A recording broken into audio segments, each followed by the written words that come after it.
So plant ons. Tuin op die brak. Dis oulik. Ai. Wel, ken ons wat dat jy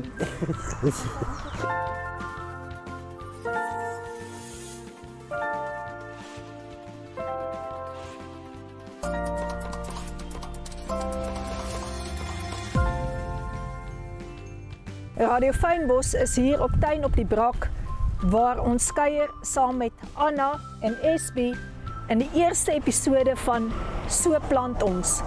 En hierdie produksie word opgeneem deur die Wolf Productions. Geniet dit saam met ons. Kom. Ons moet die plant waar die maan gaan wys.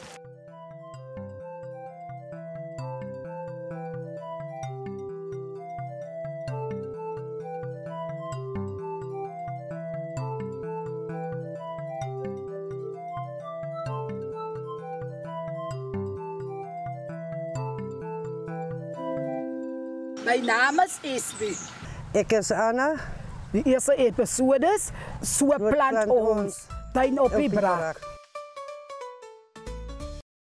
Die skilpadbesie kry jy in verskillende kleure, pink en purple, wit.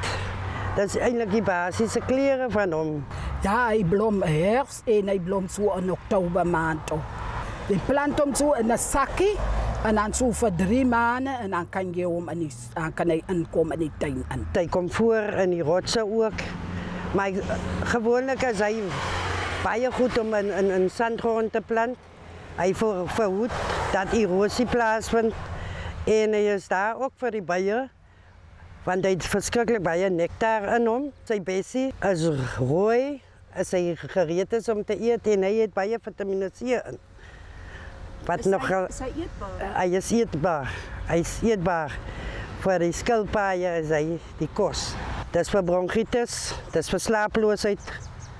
Die besie wat jy kan trek, is vir slaaploosheid, ja, vir slaaploosheid. Bronchitis en flu. Ja. Ons hoop julle het saam met ons geniet die eerste episode van So Plant Ons by Tuin op die Brak. Sien uit om julle te sien 'n volgende keer. Esbie. My naam is Esbie. Die eerste is maar altyd so. Die eerste is maar altyd Ons het tweede een beter. Ja.